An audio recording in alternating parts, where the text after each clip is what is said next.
हम लोगों को पता है ये किस तरीके से खत्म हुआ था। गॉडजिला मेचागॉडजिला को डैमेज करता है और फिर कॉन्ग उसके सर को उखाड़ देता है और इसी तरीके से ये दोनों ह्यूमैनिटी को प्रोटेक्ट करते हैं। लेकिन क्या होता अगर उस वॉर में गॉडजिला और कॉन्ग दोनों ही खत्म हो जाते। अभी अगर इस थ्योरी के हिसाब से जाना है तो फिर मिया सिमंस उसके डेथ को बदलना होगा। मिया हॉलो अर्थ से उस ब्लू न्यूक्लियर एनर्जी के सैंपल को कलेक्ट करती है। प्लान के हिसाब से उसे वो सैंपल मेचागॉडजिला तक पहुंचाना होता है क्योंकि वही एनर्जी मेचागॉडजिला का फ्यूल है। लेकिन अपना प्लान कंप्लीट करने से पहले ही कॉन्ग उसे खत्म कर देता है। लेकिन क्या होता अगर वो कॉन्ग से बचकर गॉडजिला के बनाए हुए रास्ते से हांगकांग के सीक्रेट एपेक्स हेडक्वार्टर पर पहुंच जाती। एपेक्स के पास अभी वो सीक्रेट एनर्जी का सोर्स होता जिसे वो कॉपी करते और बहुत अमाउंट में प्रोड्यूस करते। फिर वो मेचागॉडजिला के पावर रिजर्व के अंदर उस एनर्जी को स्टोर कर देते। इतने कम टाइम में बनाया गया ये एनर्जी मेचागॉडजिला को 24 घंटे तक चला सकता था। इसका मतलब मेचागॉडजिला के पास अभी एक पूरा दिन होता तबाही मचाने के लिए। साइंटिस्ट को अगर थोड़ा और टाइम मिल जाता इस एनर्जी के ऊपर रिसर्च करने के लिए तो फिर वो मेचागॉडजिला को इस एनर्जी से हफ्तों तक चला सकते थे। लेकिन फिर भी मेचागॉडजिला को जल्द से जल्द एक्टिवेट करना पड़ता है क्योंकि गॉडजिला और कॉन्ग शहर को डिस्ट्रॉय कर रहे थे। अभी मेचागॉडजिला को जंप स्टार्ट करना ह्यूमंस के लिए सबसे बड़ी गलती थी क्योंकि उस एनर्जी का ओवरलोड मेचागॉडजिला के पायलट सेरिजावा के माइंड को फ्राई कर देता है और टेलीपैथिकली उसे भी कंट्रोल करता है गिडोरा का स्केलेटन क्योंकि एक हिसाब से वो एनर्जी गिडोरा के ब्रेन सेल्स को एक्टिवेट कर देता है। मेचागॉडजिला अभी एक फ्रैंकेनस्टाइन मॉन्स्टर था जिसके बॉडी को गिडोरा कंट्रोल कर रहा था। कॉन्ग अभी हॉलो अर्थ से हांगकांग पहुंचता है जहां पे उसका इंतजार कर रहा होता है गॉडजिला और अभी इन दोनों में फाइट शुरू होता है जैसा हम लोगों ने फिल्म में देखा था। लेकिन दूसरी तरफ एपेक्स हेडक्वार्टर में मेचागॉडजिला पूरी तरीके से गिडोरा के कंट्रोल में चला जाता है जिसके बाद वो मिया और वॉल्टर दोनों को ही मार डालता है। इसके बाद मेचागॉडजिला या फिर गिडोरा उस पहाड़ को तोड़कर एपेक्स हेडक्वार्टर से बाहर निकलता है जिसके बाद वो सोचता है कि किसे पहले मारा जाए क्योंकि अभी उसे ये पता है कि उसे रोकने वाला कोई नहीं है। उस पहाड़ से बाहर निकलते ही मेचागॉडजिला अपने पावरफुल लेजर बीम से शहर को डिस्ट्रॉय करना शुरू कर देता है।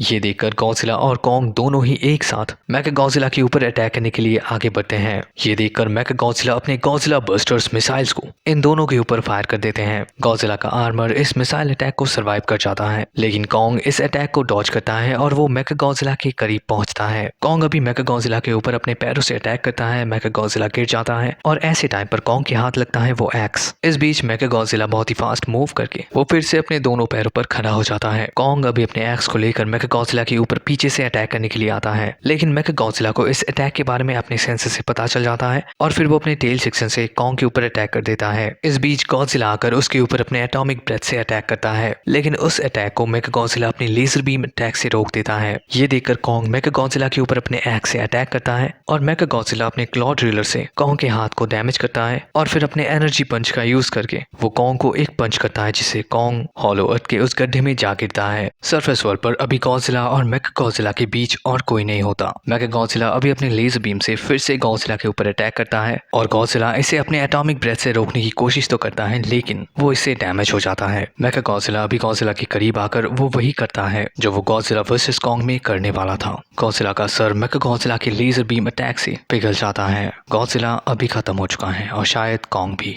ह्यूमंस के पास अभी कोई होप नहीं बचा है और गिडोरा अभी वो कर सकता था जो वो मरने से पहले करना चाहता था। चाइना अभी अपने बहुत सारे लोगों को खो देता है। शहर पर शहर खत्म हो जाता है। ऐसे में वो अपने मिलिट्री पावर को यूज करते हैं और वो अपने फुल फोर्सेस से इस मैकेनिकल जायंट के ऊपर अटैक कर देते हैं। सिर्फ 2 दिनों के अंदर चाइनीज आर्मी खत्म हो जाते हैं। अभी उनके मदद के लिए इंडिया और अमेरिका के जैसे पावरफुल कंट्रीज आगे आते हैं लेकिन वो भी ज्यादा कुछ कर नहीं पाते। एक हफ्ता गुजर जाता है और मेचागॉडजिला का पावर सोर्स खत्म होने लगता है। उसे अभी हॉलो अर्थ का वो एनर्जी चाहिए क्योंकि अभी गिडोरा का दूसरी बार मरने का कोई प्लान नहीं है। तो इसी रीजन से वो करीबी हॉलो अर्थ एंट्री पॉइंट पर पहुंचता है जिसे कुछ ही टाइम पहले गॉडजिला ने बनाया था। मेचागॉडजिला उसी रास्ते हॉलो अर्थ पहुंचता है। वहीं दूसरी तरफ ह्यूमंस बॉम्बिंग से हॉलो अर्थ के सारे रास्तों को डिस्ट्रॉय कर देते हैं ताकि उस दुनिया से सरफेस वर्ल्ड का पूरा कनेक्शन टूट जाए और उस दुनिया का कोई भी थ्रेट सरफेस वर्ल्ड तक पहुंच ना सके। ह्यूमंस को अभी लगता है कि मेचागॉडजिला का वो डैमेज मैकेनिकल बॉडी धीरे धीरे खत्म हो जाएगा क्योंकि उन मशीनों में जंग लगेंगे